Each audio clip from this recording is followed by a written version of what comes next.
I call this meeting of the House Ways and Means Committee to order and note for the record that a quorum is present. And so good morning. Our plan today is to meet during our regular time from now until noon to do House Files 3, 1999, and 463. And then we will recess and come back at approximately 6 p.m., hopefully exactly 6 p.m. But you can just watch your email where we will take up House File 2073. And the reason is that that will get engrossed on the floor today and will be in our possession this afternoon. So we'll be able to take that bill up. And then this will be our last day of meeting before the break. And then we'll get rolling again when we come back on Tuesday with, I think we go to floor first, gavel in, and then we will come to ways after floor on Tuesday when we return from the break. So that's the plan for the day. And with that, our first order of business is the approval of the minutes from Monday, March 27th. Vice Chair Edelson, can I get a motion? Yes, that's my motion. So the motion is the approval of the minutes. All those in favor, please say aye. Aye. All those opposed, please say nay. The motion prevails and the minutes are adopted. The first bill for today is House File 3, Representative Greenman. And while you make your way up to the table, I move that House File 3 be re-referred to the General Register. Welcome back to the committee. Good to see you. And you have an amendment as well, the A20 amendment. Would you like to move that first, or would you like me to move that to get the bill ready? Thank you, Madam Chair. I would. So I move the A20 amendment, and would you just briefly explain this amendment? And we have the appropriations. We usually don't do a ton of policy here, but there's reason for that. I hope you'll explain. Yep. So with that, Representative Greenman. Thank you, Madam Chair. The A20 amendment reflects changes that we made to the House File 3 language that were discussed and adopted in Elections Committee in the markup of the omnibus bill, as well as adding appropriations to the bill. I'll just briefly describe the revisions in A20 that were adopted in elections last week. It deletes redundant language on what plaintiffs might demonstrate for civil action for voter intimidation. It amends the ban on foreign influence corporation to move back several effective dates to January 1, 2024, and adds language clarifying that a person's ownership of U.S. mutual funds are excluded from the calculation of a person's ownership interest. It clarifies that DHS's work to implement AVR is contingent upon an appropriation being available for that purpose, and it includes some minor conforming changes with the Senate companion. We did all of that in and discussed the amendment in elections on last week. Relevant to this committee, the amendment adds an appropriation article, which I will discuss when I discuss the underlying bill, but it includes $100,000 in 2024 and $100,000 in 2025 for the Attorney General, a general fund appropriation of $709,000 in 2024 and $152,000 in 2025 for the Secretary of State, an appropriation of $45,000 from the Vehicle Services account for the Commissioner of Public Safety for DVS. Thank you, Representative Greenman. Discussion to the A20 amendment. Representative Nash. Thank you, Madam Chair. I'm just curious, and the elections chair is here, is there a reason that amendments were not engrossed in the bill as it was leaving the Elections Committee if they were adopted in the Elections Committee? Just trying to figure out why we're dealing with these here, because we don't typically do policy here, and just trying to get the lay of the land on how we arrived at this amendment here in committee today. Sure. And I can ask Chair Freiberg to comment on that, maybe Representative Greenman, and we'll see if we can get an answer. Chair Freiberg. Yeah, thank you, Madam Chair. You might want to direct the question to Representative Greenman. My understanding is these reflect some suggestions she received fairly late in the process. As she mentioned, we did hear this in the Elections Committee last Friday, so this is just I know it's unusual in this committee, but this is language that's been thoroughly vetted in the Elections Committee, and so we're just making the language line up with how it appears in the omnibus bill. But I believe Representative Greenman can explain the process as to why these changes happened. Representative Greenman. Thank you, Madam Chair. And so there's parallel language in the omnibus bill that will be engrossed. The changes are mostly to conform with the process and what the House and Senate have done to line up in the committee process. This bill then has been heard twice in the Elections Committee at the beginning and at the end. And so we wanted to just make sure that we are incorporating those changes now before we get to the floor. Representative Nash. Thank you, Madam Chair. And I guess I'm just confused because it sounded as if this was an amendment that was discussed. This particular language was discussed in the committee. And if that's the case and it was voted on, it should have gone into that engrossment leaving committee. So if it was an idea that was talked about in committee and then it's here before us as an amendment, I think that the Elections Committee, at least my members on the Election Committee, should have the ability to have fully discussed it. And that seems like we're skipping a step. So I wasn't going to vote for the bill to start off with, but I will. I just think that we're skipping steps, Madam Chair, and in as much as we had to preface this amendment as something that didn't quite check the boxes in the Elections Committee, I have concerns, and I think Representative Heinzman does as well. But this is not how it should work. This is not how we do things. So thank you. Yeah. Thank you, Representative Nash. And just to be clear, this was in Representative Greenman and I had a conversation about it. This does match what is in the omnibus bill, the elections omnibus bill. So the language, so trying to get both the omnibus bill and this as a standalone for the language to match. Representative Nash. So, Madam Chair, would it be safe to say then that you're willing to have policy discussions in Ways and Means, or is this truly an aberration? Representative Nash, there's no hard and fast here, as you know better than anybody. And so we did really work to make sure that we were having the right language vetted and adopted in the right spot. So Representative Greenman, do you want to comment any more on the 820? What I would just say is we did have a discussion about this language change to the House file, the underlying provisions in House File 3 in elections, and I look forward to adopting the amendment. Great. So any further discussion to the 820? Yeah, I would think. Or Representative Heinzman. Yes, Chair. I just want to confirm something, and I'm new to this committee, so if I've misunderstood something, I apologize. But I continue to hear from the bill author that this language was heard, or this bill was heard. I just want to confirm that each of the changes that are in this 820 amendment were in front of the Elections Committee. Am I misunderstanding, or is there something sideways here?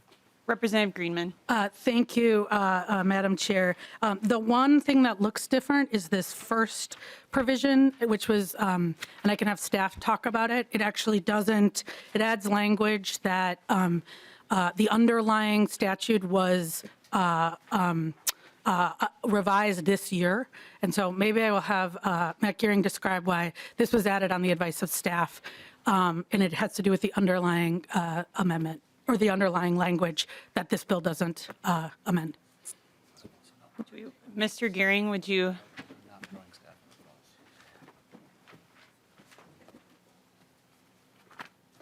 Welcome to the committee, Mr. Gearing. Please introduce yourself for the record and proceed. Madam Chair, Matt Gearing from House Research. I staff the Elections Committee.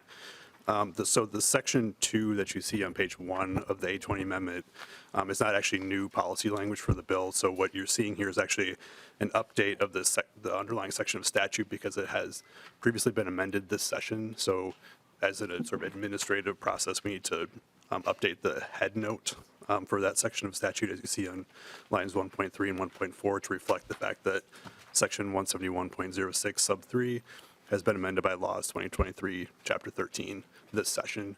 And so the only way to do that is to formally amend that new section of statute into the bill, so that you're amending the current version of the statutes. Representative Heinzman. Nothing further. Any further discussion to the 820? Seeing none, all those in favor, please say aye. Aye. All those opposed, please say nay. No. The motion prevails and the 820 amendment is adopted. to your bill as amended. Representative Greenman. Thank you, Madam Chair and members. I'm grateful to be here to be able to present House File 3, the Democracy for the People Act. This bill defends and strengthens Minnesota's best traditions of inclusive voter participation, sound elections administration, and grassroots people-powered democracy. Over the last 3 months and 6 committee stops, we've heard and discussed the policy provisions that are important and why they're important to strengthen the power of Minnesota voters. So I will try to confine these remarks to the jurisdiction of this committee, to the fiscal costs associated with House File 3 related to the implementation and enforcement of these provisions.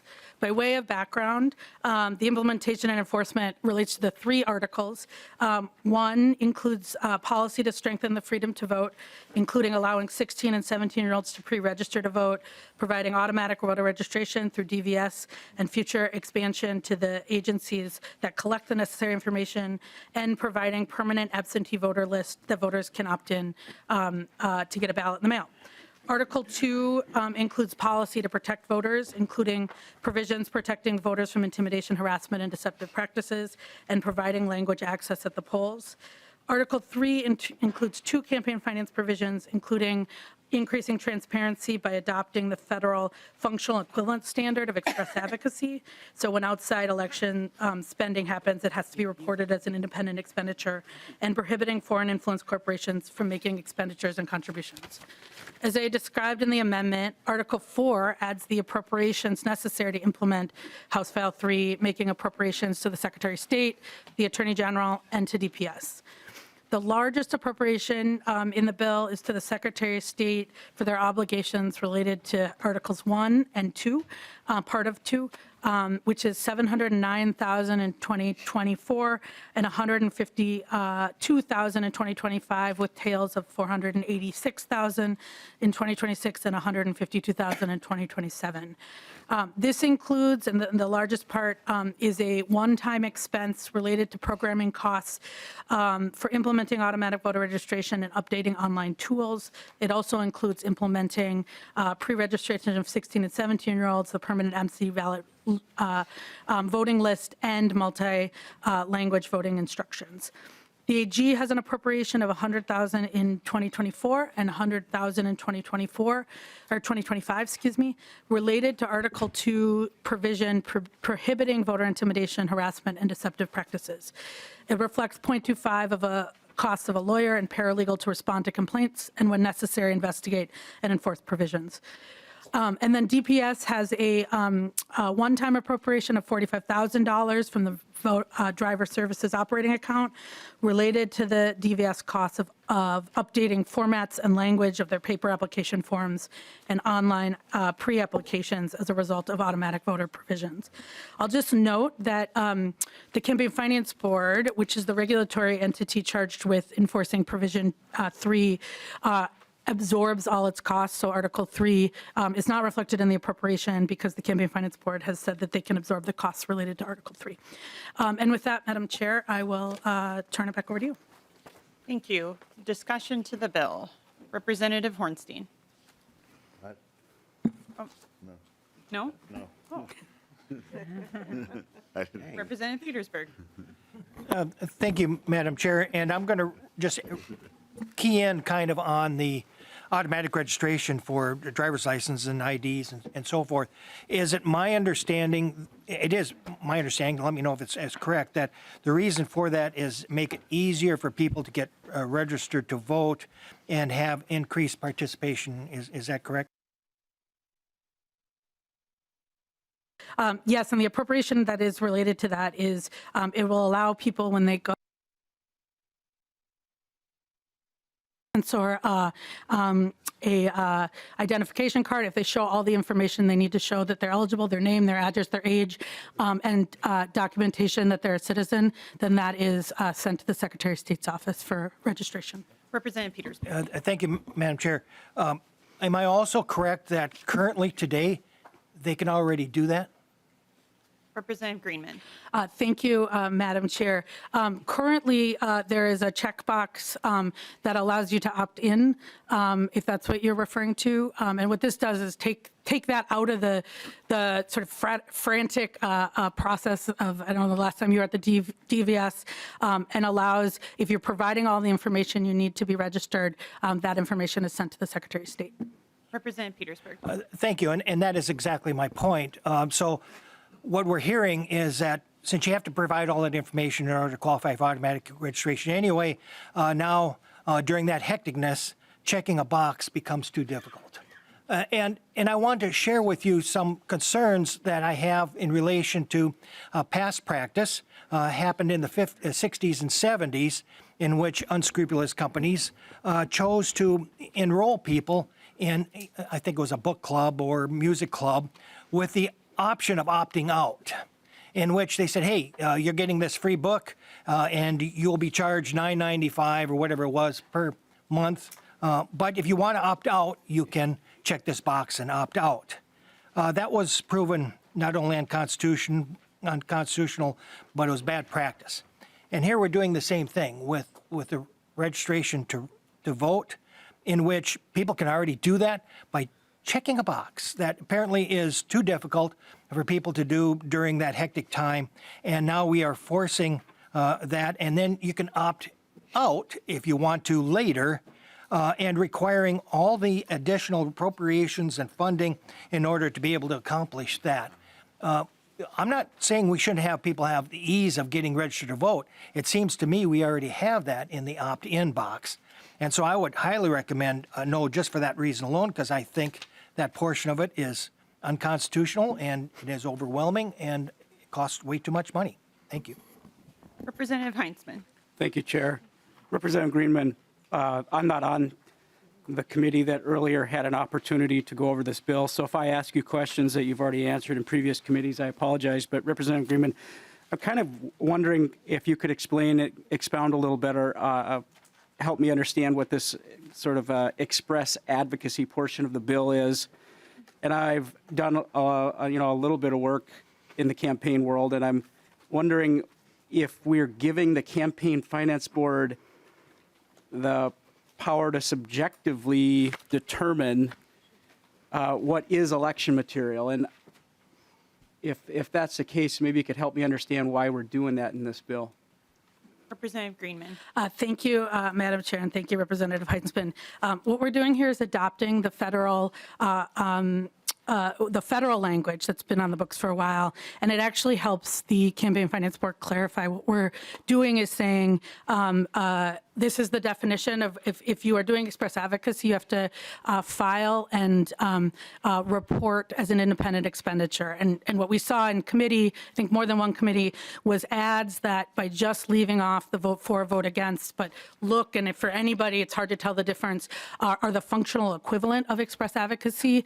It requires you to file. And I don't think it is subjective. If you look at the words, it says could only be interpreted by a reasonable person as containing advocacy. It says the elections portion is unmistakable, unambiguous, and suggestive of only one meeting. Reasonable minds could not differ. So what this is doing is saying you can't evade the requirements by just not using these four magic words when the entire, whether it's an advertisement, the expenditure is designed to expressly advocate, clearly identify a candidate for or against their election. Representative Heinzman. Thank you, Chair. Representative Greenman, I think I understand what you're saying, but I'm not sure that I agree with your conclusion. It seems to me that we're expanding the definition of express advocacy, and I'm wondering, will this lead to campaigns having to go to the Campaign Finance Board to try and determine if their materials are kosher or not? I'm just trying to figure out why the federal language isn't sufficient. We're seeming to having to add to that additional language. Representative Greenman. Thank you, Madam Chair. Currently, under Minnesota law, we have a narrower definition than the federal. This definition of express advocacy that we are adding is the federal definition. And so we are adding the federal definition. We're also not talking, just so that folks, and not everybody's deep in the weeds at campaign finance reform, we're talking about independent expenditures. So we're not talking about candidate campaigns committees, not talking about party campaign committees. We're talking about that outside money that in some cases isn't being reported at all. And what this does is say, if it is express advocacy, if it is the functional equivalent, which is no reasonable person could interpret it as anything else, that those are required to report as an independent expenditure and report their express advocacy. Representative Heinz. Just a comment, Chair. I don't know that folks reading this language outside of the room believe that this is simply keeping with the federal government and other legal decisions. So I hope that we're not misstating that, and we'll find out, I guess, later as this bill continues to move forward. Further discussion. Representative Nash. Thank you, Madam Chair and Representative Greenman. I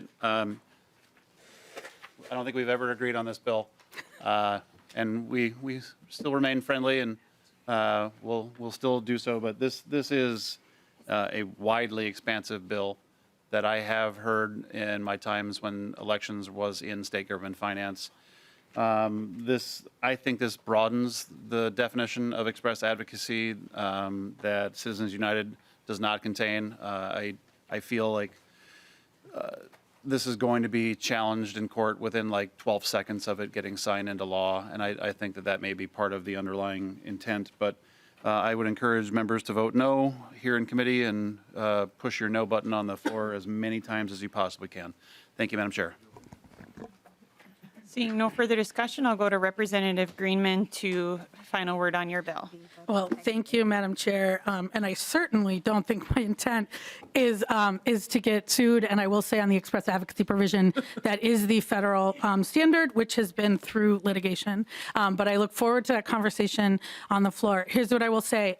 We have had a lot of good conversation about this bill and about the importance of ensuring that we're protecting Minnesotans, communities, and the folks who administer our elections over the last couple of months. And I'm really looking forward to bringing this bill to the floor and to having the important conversation about how we're ensuring that Minnesotans, not special interests, not corporations, are the ones at the center of our elections. And with that, Madam Chair, I would ask for your support. Thank you, Representative Greenman. I renew my motion that House File 3 as amended be re-referred to the General Register. All those in favor, please say aye. Aye. All those opposed, please say no. No. The motion prevails and House File 3 as amended has been re-referred to the General Register. Thank you, Representative Greenman. The next bill up is House File 1999, Representative Lillie.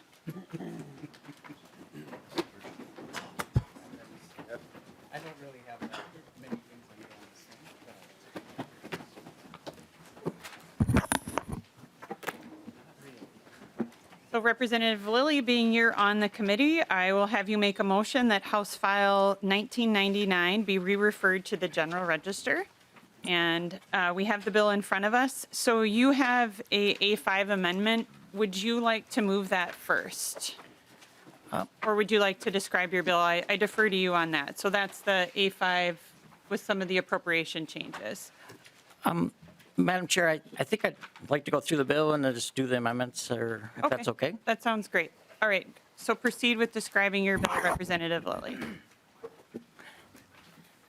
Thank you, Madam Chair, and thank you, committee members.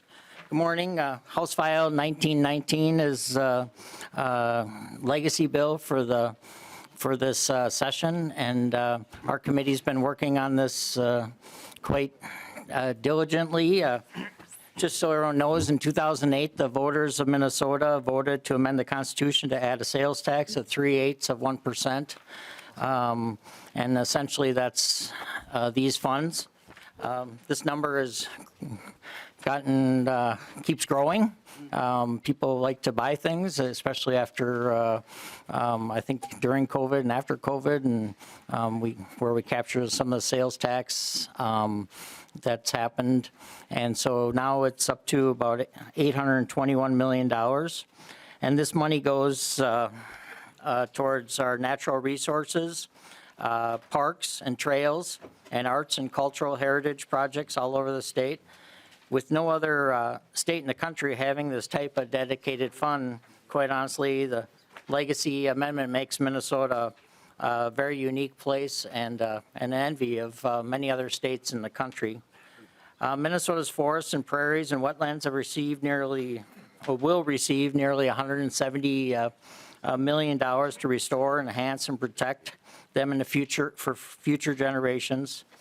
Decades of overuse and development have severely diminished abundant habitat and wildlife, which were once part of our state's landscape. Legacy funds are instrumental in saving our pollinators and our habitat, and even sequestering carbon, which is very important as we're trying to mitigate climate change. With over 11,842 lakes and 92,000 miles of rivers and streams, Minnesota has more freshwater shoreline than any other state except for Alaska. And this bill invests $319 million in making sure that our lakes are safer and more fishable, and that our water is abundantly clean. So that's also through this pandemic, Minnesota relied heavily on our parks and trails, safe places to exercise and connect with friends and family. Our investment of $136 million will ensure that this will continue to be a valued asset for our state. We are investing significantly more in BIPOC and LGBTQ and IA+ organizations in any of the previous years of the legacy appropriation. Direct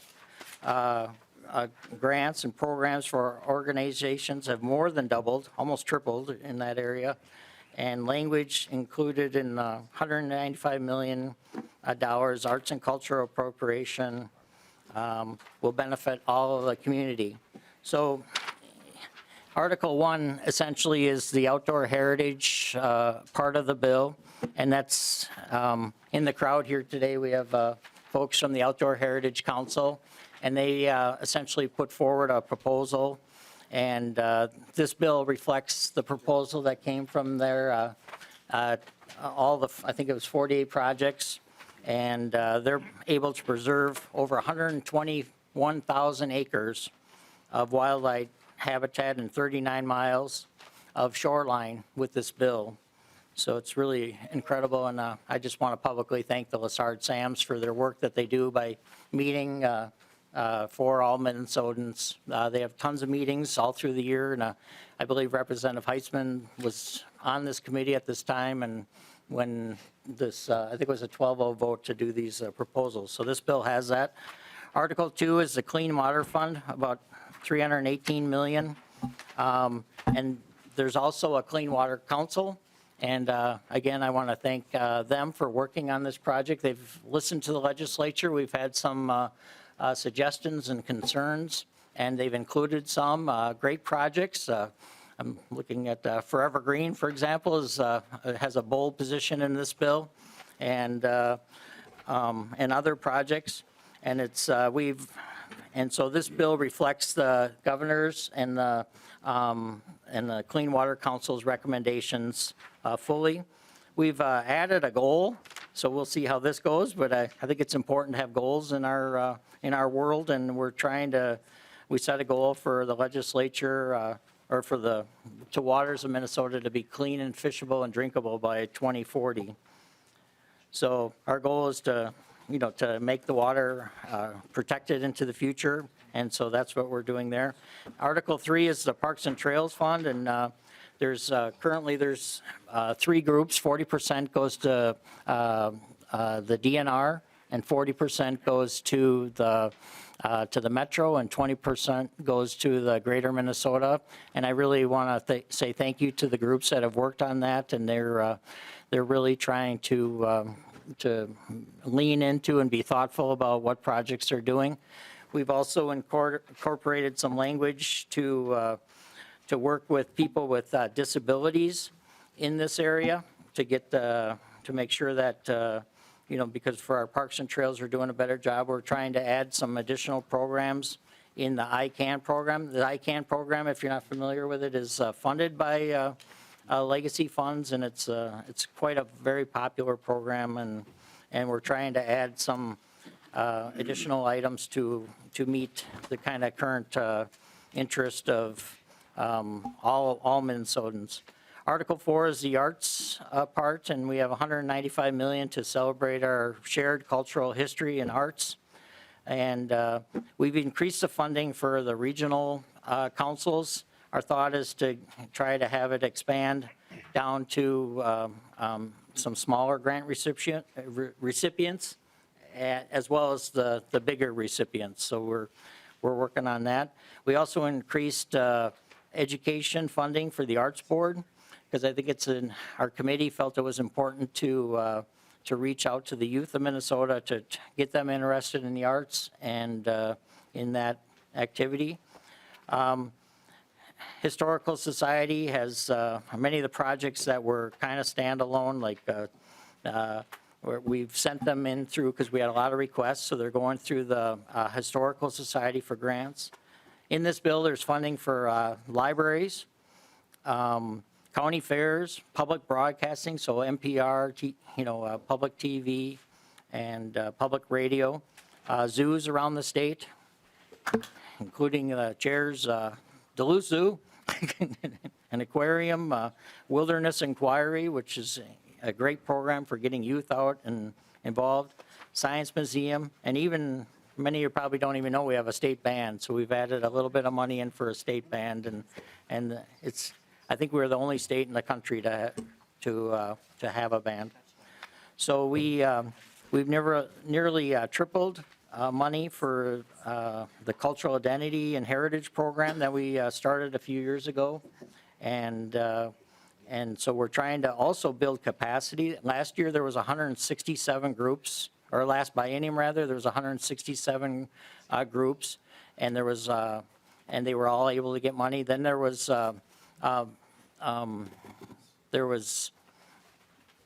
so we've tried to meet, there's some groups that have capacity for larger, so there's a provision in there to grow it so they can get larger money than they were able to get last time. The Indian Affairs Council's requests are fully funded, and but essentially that's it. I mean, I certainly can stand for questions. Our committee was focused on increasing the education, which you can kind of hear through the discussion, increasing access. There's free days for different facilities that we've added in, because the thought is to try to open up these facilities that are giving funds and try to get all Minnesotans greater access. And so I think overall this is a good bill, and it's going to make Minnesota a much better place to live and play. So, Madam Chair, if you're so inclined, I'd like to move the amendment. Yes, that'd be great. So Chair Lillie, do you want to move the A5 amendment? Thank you, Madam Chair and members. There was some, there's a couple things that we didn't catch when we were going through a bill that happens. So so I think Representative Heitzman brought this to our attention. So the item 1.2 is so eligible grants would go back, stay in the CPL program. There's some language that we added to clarify on the low income, who we're really trying to reach in that. And then there was a Arts Board request, and we had, that was a bit of a mistake, so we're trying to make it that they can get some assistance in trying to oversee the program. And then there was some, the children's museums weren't exactly clear, so we were trying to clarify as to what museums we're trying to target in the, because we do in our state have a bigger children's museum than we have a lot of children's museums that we want to get to too all over the state. So that kind of covers that.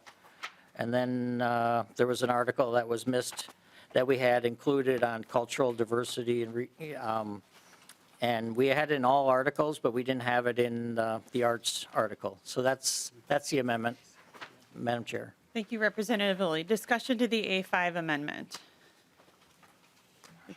Heitzman, Representative Heitzman. Thank you, Chair. Representative Lillie, just want to confirm, you mentioned that the you mentioned the changes to the grant program. We discussed that in committee, and want to just thank you for getting at the CPL grant issue. I'm not sure that this fully resolves it. If it does, great. If it doesn't, we'll continue to hopefully dialogue on that. Also, if you could just quickly explain on line 1.10 through 1.11 in the amendment, the A5, kind of what that shift is and what we're getting at there, that would be helpful. And maybe you already explained that. I apologize, Madam Chair. Representative Lillie. Madam Chair and Representative Heitzman, in our original budget that came through committee, we had cut the Arts Board their funding to run their office, and it was unfortunate because I don't think we were trying to necessarily hurt them. They do have some real costs in overseeing grants programs. They hand out thousands of grants, and they oversee a lot of the regional work. So there is quite a bit of work. I've been lucky enough to witness one of these one of these programs, and so we're just trying to be honest and give them an opportunity to cover some of their costs. So thank you, Madam Chair. Representative Heinzman. Thank you, Chair. Representative Lillie, you said there was a cut, and since I haven't seen this, if you could maybe help me understand, and I see Mr. Hagemeyer coming forward, so that could be helpful. If, just for the benefit of those at home and for the committee, how much was the cut, and are we restoring them to current or previous levels, or are we funding them above and beyond what has been previously appropriated in years past? Welcome to the committee. Please introduce yourself for the record and proceed. Madam Chair, I'm Brad Hegmer at the House Fiscal Analysis Department. Representative Heinzman, your question is related to lines 1.10, 1.11, I believe. If you look at line through 1.15, this bill appropriated 3.5% of the Arts Board money directly to them for administration of grants. In the past, they've gotten, I believe, 3.5% as a carve-out of their appropriations. So this restores it as a carve-out instead of a direct appropriation, but it also increases it to a 5% administration of the grants that was requested by the agency. I believe 5% is more than they've had in the past. Representative Heinzman. Thank you, Chair. I'm not sure where that extra, where that request specifically came from, how it's being utilized. I'm a little concerned that we didn't have an opportunity to hear this previously and maybe a discussion of it. I'll be a no on the amendment, but looking forward to a conversation so I can understand what in the world we're doing, why we're increasing the percentage. Representative Nash.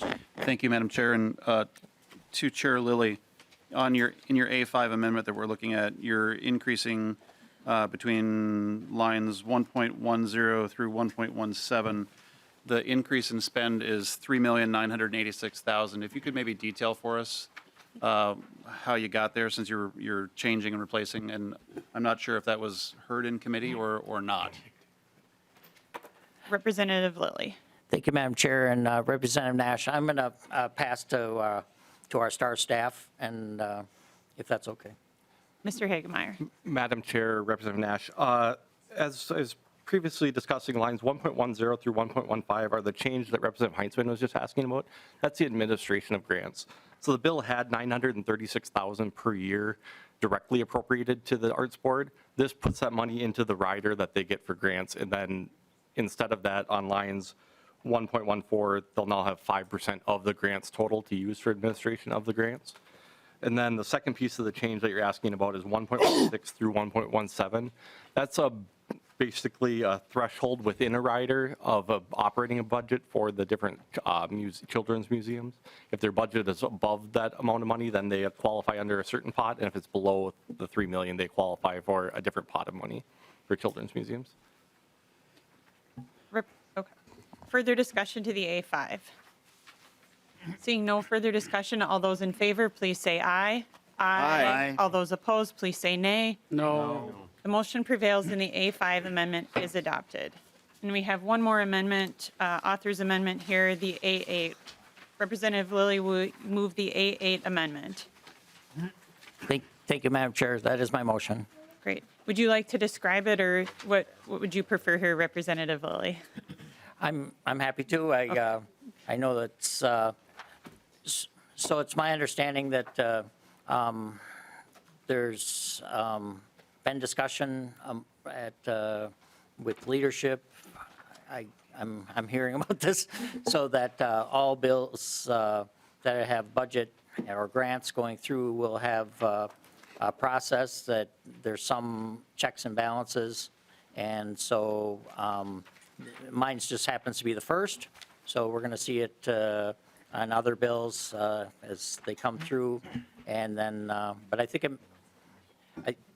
some of our bill, anyways, go ahead. That's it, essentially. Thank you, Representative Lillie. I'll just provide a little background that we actually worked a little bit with Representative Garofalo and others to make sure that we're putting some guardrails around, like we've done in other places, just to make sure where we're have direct appropriations to nonprofits. So I think this is a good governance piece, and we'll continue to work through the process. But just a little history, but Representative Lillie is the first budget bill to come through committee to add this on. So Representative Cleavorn.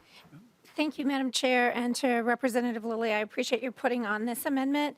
This amendment comes out of conversations that I have had with Lead Nash in state government finance about the importance of us having grant oversight, and then taking those conversations to leadership and saying, how do we make sure that we are ensuring good governance and grants management oversight? In the state government bill, there will be more language around setting up systems for a statewide enterprise. But for now, I believe that this is an excellent amendment. I thank you for allowing it to be added to your bill. And I would like to thank Lead Nash also for his conversations with me and working with me on grants management oversight. Thank you. Representative Nash. Yeah, thank you, Madam Chair, and Chair Lillie. This is kind of what we've been hoping for, is to say, as we administer grants to nonprofits, that we can actually have a more granular view into the process and get some reports back. I think that this is a really solid start, and I'm grateful to the chair for doing that. As we progress, I would love to maybe see standardized language for everything, and in the essence of bipartisanship, that we can maybe all sit down and walk through some of the more detailed pieces. And but I think this is a great start, and I'm very encouraged to see it. So thank you, Chair Lillie. Further discussion to the AA. Representative Pinto. Thank you, Madam Chair. I feel like this really does highlight how much of the challenges, like in the recent OLA report, came out of the legislature's actions. It's sort of easy for us to blame agencies, but when the legislature says you got to give money to this organization, I don't know what else the agency is supposed to do. So I appreciate this amendment. I guess I just want to make sure we kind of use this as a chance to recognize that that the problem is very often us, and this is a chance for us to try to rectify that. Thank you. Further discussion. Seeing no further discussion to the A8, all those in favor, please say aye. Aye. All those opposed, please say nay. The motion prevails and the A8 amendment as adopted. So now we have House File 1999 as amended in front of us. Discussion. Representative Heinzman. Thank you, Chair. Representative Lillie, we've had a more robust, I'll just say, debate in the Legacy Committee than what we may have had in years past, and I hope that turns out to be a better finished product. It sounds like we are making some headway in some of the areas that had been especially concerning when it came to grants. I still prefer the committee having the opportunity to see direct appropriations and go through that same process as we have in the past. And it leads to the lack of direct appropriations, leads to some other questions with the grant programs, as mentioned. And I'm not going to want a long, drawn-out discussion today, but there has been a specific project that's been a sticking point, and it's this Carnegie Library building in Park Rapids. I'll point out to the committee today and to those watching that the legacy bill has typically been a bill that almost always gets bipartisan support. And coming out of committee, minus today's amendments, but coming out of committee, it actually had bipartisan opposition. That's a significant departure from what we have seen in the past. And I'd like to believe that we can get back to a bill that has bipartisan support coming out of committee and on the floor. And so the question I want to address today is in line 79.3 through, I think, I'll ballpark it at 79.12. That particular language talks about a $400,000 amount. The first year is for grants to organize for local governments. Okay. Representative Lillie, when we read the entire section down to the 79.12, could the Carnegie Library Building in Park Rapids be eligible for these dollars? Representative Lillie. Thank you, Madam Chair and Representative Heitzman. The historical grants can be applied for by, I think like I mentioned in committee, there's some thousands and thousands of potential applicants. So anybody can apply for them, and I think that's a good answer. I think they're going to be, projects are going to be going through the Historical Society, and grants will be looked at. Representative Heitzman. Thank you, Chair. Just a comment, and I'll leave it at this. That was a very difficult meeting of the Legacy Committee when we went through the House File 2091. And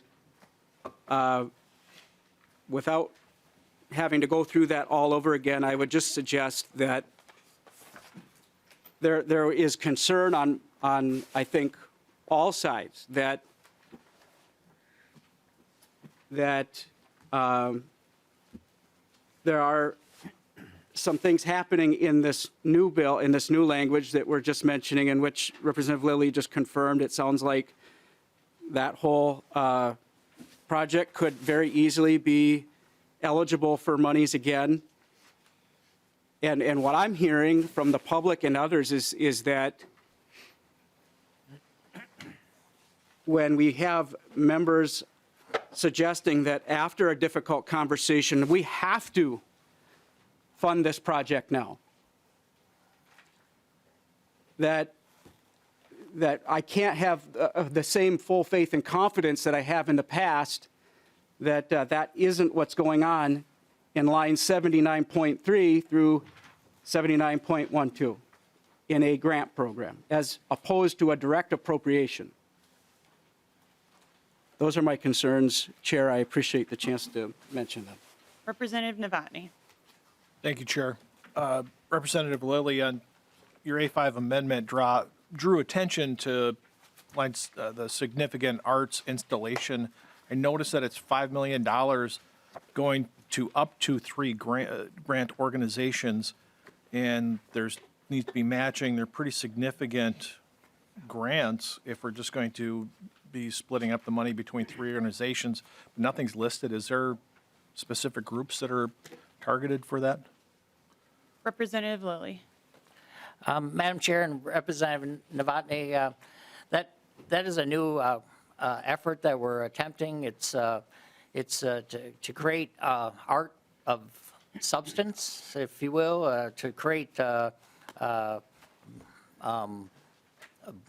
a art of the stance of like the spoon or cherry, like in Minneapolis, and spread them all over the next, in Minnesota for the next 10 years. It's, I don't know if it'll survive, honestly, conference committee. It's a House position. We also have on our committee some interest in doing murals. May I just throw out an example? There's some amazing feats that have happened recently. I go first and foremost to like Suni Lee, and I just think it'd be pretty amazing to have a major mural in St. Paul, perhaps, recognizing that, or some other, like the Prince. I don't know if you have an opportunity to see the Prince mural in Minneapolis. So it's not well refined, quite honestly, and it's an art. I mean, it's a thing that we're working on, and it is, so it's, I don't know that it'll survive conference committee, but it's not, it's going to be leaning towards arts of substance, maybe like the, putting up in St. Cloud or Duluth or your city, a major piece of artwork. So, and then spreading around the state. So it's not 100%, hopefully the arts board would figure out something. So it's a work in progress, to be quite honest. Representative Novotny. So there's just nothing identified at this time. That's just to be clear. Representative. Madam Chair and Representative Novotny, it's a great question, and it is definitely not a specific group of pieces or a piece, but there are some concepts that are moving along, like the one that I mentioned, and some others. Thank you, Chair. It's a very good question. Thank you, Mr. Lillie. Further discussion to the bill. Representative Nash. Thank you, Madam Chair. And Representative Lillie, I appreciate the effort you put into this. And on your list of supporters, you basically defined both my summertime and fall-time activities in a lot of these. I spend, as do many of us, a ton of time on the water and in the woods and hunting and fishing. And if we could do that over this break, that would be fantastic, in my opinion. But something that you just said was a little troubling, because as you and I have known each other for 9 years now, and you know that I like details, and most people find that to be a royal pain and pick a place. But the term art of substance is very open-ended, and I have concerns about that. And you said just a minute ago that it was not well refined, or I maybe misheard, it was not well defined. I think it should be. If we're going to appropriate money, then, because you've picked so many places that are in here by name, I would encourage you, as this heads towards the floor, to please tighten that up, because I think that many people in the state of Minnesota, particularly those that voted for this amendment to go on and become a reality and fund these things, would like to be able to say, I voted to create funding for, point to a thing. And is it a mural of Suni Lee? Great, then let's define that. Is it a mural of something else? Great, let's define that. Is it to create a new largest ball of twine? Well, okay, that's subjective, whether we need that or not. But I'm just encouraging you to make it something that is articulated in the appropriations, because I think that's not a really unrealistic request that we would have of money that we're going to appropriate in a bill that appropriates money for a lot of things by name. And I always struggle with the legacy bill. I always do. I think I voted for a couple. I've voted against others. I want to vote for this one because I do spend a ton of time on the water. I do spend a ton of time in the woods and in pheasant fields. I want to, but it's stuff like this that's just sort of very nebulous that makes it really hard for somebody who likes the details, because with details comes accountability. So I think that's the gist of where I am right now. I would hope that you would work with Representative Heinzman and the rest of us that may have concerns, because it is quite open-ended, and I think that is a bad pathway forward on a bill that, as Representative Heinzman has said, has received bipartisanship in the past. I would really hope that that's something that could be achieved. Thank you, Madam Chair. Seeing no discussion, I'll go to Representative Lillie to close out his bill.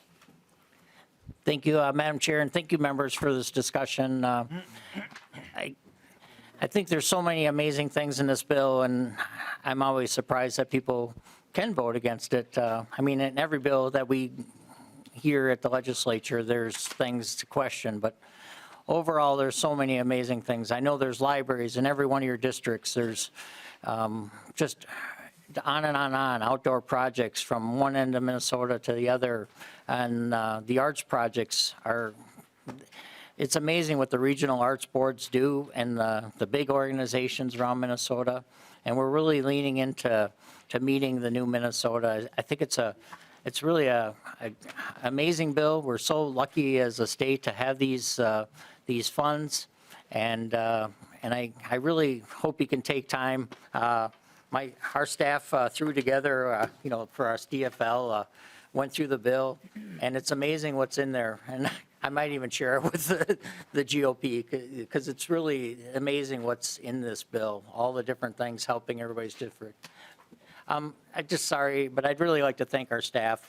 We have, especially the nonpartisan, and Mary Davis, I don't know if she's here, and Janelle Taylor, and Brad Hagemeyer, and who am I'm missing somebody. Oh, Helen Roberts, I saw her earlier. But anyways, just amazing nonpartisan staff, and but anyways, thank you very much for hearing the bill today, and I hope that I can visit with you and have you look at the bill, really look at it and read it.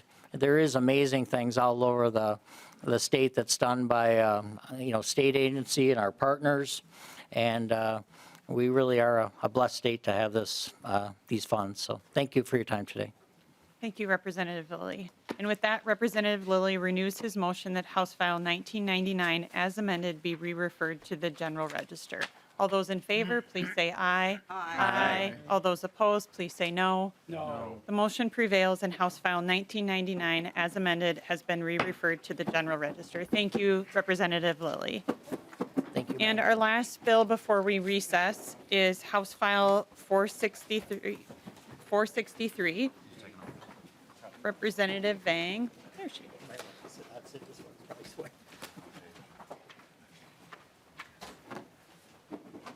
So Representative Vang, really great to see you. Thanks for being here. And I move that House File 463 be re-referred to the General Register.